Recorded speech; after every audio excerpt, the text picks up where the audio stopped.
नमस्कार, सूरज स्पेशल में आपका स्वागत है और मैं हूँ आपके साथ मिली चौबे। राजस्थान में बजट पेश हो चुका है। माननीय मुख्यमंत्री भजनलाल शर्मा जी के नेतृत्व में बजट पास किया गया। अब ऐसे में इस बार का जो बजट है, कई मायने में खास है क्योंकि काफ़ी सारी कैटेगरी को ध्यान में रखते हुए इस बार का बजट पेश किया गया है। चाहे वो महिला कैटेगरी हो, चाहे वो किसान का हो या फिर युवा, क्योंकि कहा जाता है कि किसी भी राज्य के लिए युवा को ध्यान में रखते हुए अगर बजट पेश होता है तो आपका जो भविष्य होता है राज्य का वो और भी मजबूत होता है।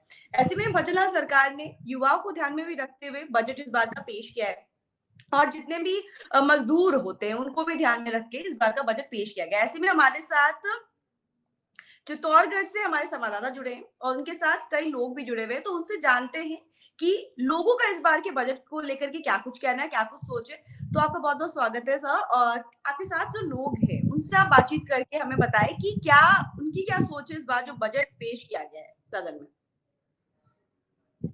जी, बिल्कुल बताना चाहूँगा जो मुख्यमंत्री भजनलाल शर्मा ने जो बजट पेश किया उसमें पूरे प्रदेश के हर वर्ग को सम्मिलित किया गया है। जिसमें हम बात करें मुख्यतः बेरोज़गारी की, तो जो करीब 1.25 लाख बेरोज़गारों को सरकारी उपक्रम क्षेत्र में रोज़गार दिए जाएँगे। 1.5 लाख लोगों को, जो युवा हैं, उनको प्राइवेट क्षेत्र क्षेत्र में नौकरियाँ दी जाएगी। महिलाओं की बात करें तो करीब 20 लाख महिलाओं को लखपति दीदी बनाने की योजना है। उसमें 1.5% ब्याज पर उन्हें हर महिला को 1 लाख रुपए का ब्याज मुक्त ऋण है वो दिया जाएगा। वहीं बात करें हम किसानी क्षेत्र की, तो करीब 35 लाख किसानों को सरकार की ओर से 25,000 करोड़ का जो जो ऋण मिलने वाला है, ब्याज मुक्त ऋण, काफ़ी बड़ी योजनाएँ हैं। उसी को लेकर मेरे साथ कुछ लोग जुटे हैं यहाँ जो मजदूरी के क्षेत्र में है, किसानी के क्षेत्र में है, युवा के क्षेत्र में है। बात करते हैं, जानने की कोशिश करते हैं किस तरह से बजट में उन्हें सौगातें मिली है, वो अपना आभार जताना चाहते हैं। मेरे साथ मौजूद है कालूराम गर्जी, इनसे बात करते हैं। सर, बहुत-बहुत स्वागत है आपका। नमस्कार सर। क्या कहना चाहेंगे सर आप इस बजट को लेकर? ये बजट आम जन के लिए बहुत ही सराहनीय रहा है और खासकर मजदूर वर्ग के लिए एक कॉन्ट्रैक्ट लेबर जो कि बहुत शोषित था। सरकारी विभागों के अंदर जो कॉन्ट्रैक्ट लेबर लगी हुई है उसका शोषण कुछ ज्यादा था, तो सरकार ने उसको ध्यान में रखते हुए वहां पर ठेका प्रथा बंद करने का जो निर्णय लिया है उसका भी हम स्वागत करते हैं। प्लस जो राजस्थान का पूरे देश के अंदर राजस्थान का सबसे कम वेतन है, कॉन्ट्रैक्ट लेबर का सबसे कम वेतन है, उस वेतन को बढ़ाने का जो मुख्यमंत्री महोदय जी ने जो उद्बोधन किया है अपने बजट के अंदर, उसका हम स्वागत करते हैं। मैं भारतीय मजदूर संघ से हूँ और मैं इस बजट का स्वागत करता हूँ। काफ़ी समय पहले से यहाँ जो चित्तौड़गढ़ जिले में परमाणु बिजली घर की इकाइयाँ मौजूद है। यहाँ पर जो वसूली का काम चलता था, यहाँ जो कॉन्ट्रैक्टर है, कॉन्ट्रैक्टरशिप बेस्ड जो लोग काम करते थे, उनसे बड़ी राशि वसूली जाती थी। सरकारी उपक्रम में इस जो पूरे सिस्टम इसको देने की योजना बनाई है। आपका संघर्ष काफ़ी लंबे समय से, करीब 10 वर्ष से आप संघर्ष कर रहे हैं। आपको एक बड़ी सफलता मिली है, क्या कहना चाहेंगे? हम स्वागत करते हैं और जो केंद्र सरकार का अभी कुछ 4 श्रम कोड आ रहे हैं, वो भी मजदूरों के लिए बहुत फायदेमंद रहेंगे। मैं भजनलाल सरकार और भारतीय जनता पार्टी का बहुत-बहुत धन्यवाद, आभार व्यक्त करता हूँ कि मजदूरों की तरफ सरकार ने ध्यान दिया है। इससे पहले सरकारों ने सिर्फ घोषणाएँ की लेकिन लागू नहीं हुई और मैं भी इस सरकार से उम्मीद करता हूँ कि ठेका कर्मचारी जो वर्ग है, ये खुशहाल हो जाए। बस। हमारे साथ मौजूद है मनीष सुखवाल जी, शिक्षाविद हैं, जानकार हैं। बात करते हैं, जानने की कोशिश करते हैं युवाओं के क्षेत्र में। मनीष जी, हम बात करें पेपर लीक पर, जिस तरह से कमान लगी है, कमर टूटी है माफिया, पेपर माफिया की, क्या कहना चाहेंगे? देखिए सर, इसमें ऐसा है कि पहली बात तो बजट का जो प्रावधान है वो अच्छा लगा है। दूसरी बात ये है कि जिस तरह के जो पूर्व सरकार में स्कैंडल हुए, पेपर स्कैंडल बोल लीजिए या एसआई भर्ती है या पेपर से संबंधित कोई भी कारण या फर्जीवाड़े, घोटाले बड़े ज़्यादा तर हुए। वर्तमान में सरकार ने इस पे अंकुश लगाया। अंकुश लगा कहीं न कहीं ये दिखाया कि अपराध और अपराधियों में डर की जो भावना है, सरकार का एक ज़ीरो टॉलरेंस का जो सिद्धांत है, ये कहीं न कहीं दिखता है कि हाँ, धरातल पे काम हो रहा है। लेकिन युवाओं के प्रति आज रोजगार के लिए क्षेत्र में, चाहे सरकारी क्षेत्र हो, चाहे असंगठित क्षेत्र हो, उसमें 1.25 लाख लोगों को रोजगार सरकार की इसमें मिलना चाहिए और गैर प्राइवेट सेक्टर में अगर 1.5 लाख लोगों को रोजगार मिलता है, तो कहीं न कहीं उपलब्धि है। सरकार का बजट कमोबेश अच्छा है और लुभावना तो है। ये हम मानते हैं कि भई ये योजना जो है कि भई 1.25 लाख लोगों को रोजगार मिल रहा है, बहुत बड़ी बात है।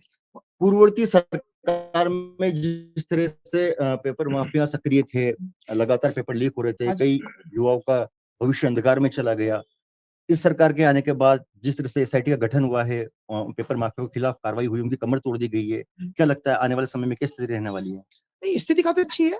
अगर सरकार इस तरह पे कार्य करती है और कम से कम अपराधियों के खिलाफ जिस सख्ती से इन्होंने डंडा चलाया, नहीं अच्छा लगा काफ़ी जानकर कि हाँ, कोई तो सरकार ऐसी है जो अपराध और अपराधियों पर रोकथाम की कोशिश कर रही है और कम से कम उन बच्चों के भविष्य के लिए जो आज तैयारी करते हैं, जी जान से मेहनत करते हैं, उसके बाद उन बच्चों का भविष्य सिर्फ़ एक पेपर लीक हो जाने से खत्म हो जाता है। कहीं न कहीं इसमें उन बच्चों के सपनों का एक खुला मज़ाक है और उनके साथ एक शोषण की परिभाषा, क्योंकि पेपर लीक हो गया, उनकी मेहनत बेकार हो गई, उसके बाद फिर वो रि इंतज़ार करेंगे, फिर फॉर्म में भरेंगे, फिर पैसा खर्च किए, तो उसमें दोनों चीज़ें समय और धन दोनों की बर्बादी होती है। इस पर कम से कम सरकार ने अंकुश लगाया है और ये जो भी कुछ हुआ है, पेपर लीक कांड हो, इस तरह के कम से कम प्रकरण ना हो, यही सरकार की पहली प्राथमिकता होनी चाहिए मेरे हिसाब से तो। हमारे साथ मौजूद हैं किसानी के क्षेत्र में जोत सिंह सोबरवाल जी। एक किसान हैं, किसानों की समस्याओं से जमीनी स्तर से जुड़े हुए हैं, बात करते हैं, जानने की कोशिश करते हैं। जोत सिंह जी स्वागत है। ब्याज मुक्त ऋण दिया जाएगा, 25,000 करोड़ का ऋण देने की योजना है, क्या कहना चाहेंगे? जी देखो, हमारा जैसे जिला चित्तौड़गढ़ पड़ता है और यहाँ पे जो भूमिहीन किसान है उनकी एक बहुत बड़ी बेल्ट यहाँ पे निवास करती है इस जिले के अंदर। और ये जो 25,000 करोड़ रुपए 35 लाख किसानों को और ब्याज मुक्त जो ऋण जो सरकार ने जो अपने बजट में घोषणा की है, बहुत मतलब बहुत सराहनीय कदम है और बहुत बढ़िया इनका जो कदम है, क्योंकि भूमिहीन किसान पहले इस चीज से वंचित थे। आज ये आप जो ठेले वालों को ले लो, रेडी वालों को ले लो, मतलब बजट में ऐसा लगा कि वाकई जो भूमिहीन किसान है उसका भी कोई सुनने वाला है। जैसे कि जिन लोगों के पास में किसान तो थे लेकिन जमीनें नहीं थी, खुद की भूमि नहीं थी, वो कहीं ना कहीं से जैसे सोलर पावर प्लांट मान लो आप, उसके अंदर भी 78,000 रुपए की इनको सब्सिडी जो आज मिल रही है, तो बहुत सरकार का बहुत सराहनीय कदम है। और हम चाहते हैं देखो, भूमिहीन किसान जो इस चीज में आज आएगा तो वो मुख्य जो धारा है उस मुख्य धारा में वो जुड़ेगा। ये बजट बहुत शानदार है, सराहनीय, बहुत अच्छा बजट है, इसमें कोई दो राय वाली बात नहीं। चित्तौड़गढ़ क्षेत्र किसानी के क्षेत्र में काफी अफीम किसान हो गए, विभिन्न प्रकार की फसलें बड़ी स्तर पर यहाँ पर चित्तौड़ जिला जो निर्भर करता है किसानों के ऊपर। पहले देखने में आता था जिस तरह से रिपोर्ट में किसानों के पास जमीनें नहीं होती थी, वो दूसरों से लेकर उस पर खेती करते थे, इस तरह की समस्याएं थी। किस तरह की समस्या पहले फेस करते थे जिसका अब समाधान हो सकेगा?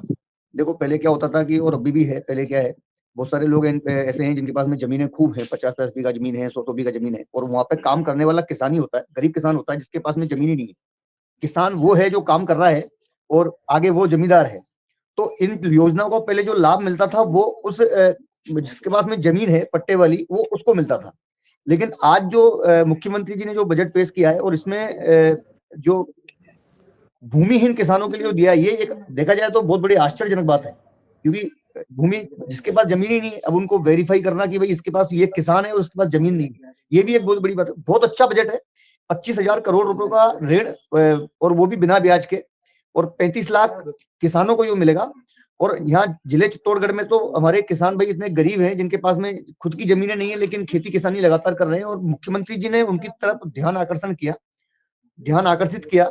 और हम बहुत बहुत मतलब जो हार्दिक धन्यवाद देता हूँ मुख्यमंत्री महोदय को कि बहुत अच्छा बजट जो है मुख्यमंत्री जी, है। वाकई में 35 लाख किसानों को जो ब्याज मुक्त ऋण दिया जाएगा बड़ी बात है। साथ ही जो सरकार है उनने सम्मान निधि, किसान सम्मान निधि की जो राशि है वो बढ़ाकर 9,000 रुपए कर दी, उसमें भी किसानों को कहीं ना कहीं राहत मिलेगी। जी, मतलब लोगों से जितनी बातचीत आपने की और जिस हिसाब से उनके रिएक्शंस आ रहे हैं और जिस तरीके से उन्होंने बताया है, तो बजट से और सरकार से वो काफी ज्यादा खुश है, क्योंकि इस बार की सरकार ने हर उस मुद्दे को बजट में रखने की कोशिश की है जो कि किसी ना किसी मिडिल क्लास के वर्ग के लोगों के लिए हो या फिर निचले तबके के लोग हो, उन सब की जरूरतों को ध्यान में रखते हुए इस साल का बजट पेश किया गया है, जिससे कि जो आम जन है वो काफी ज्यादा खुश है।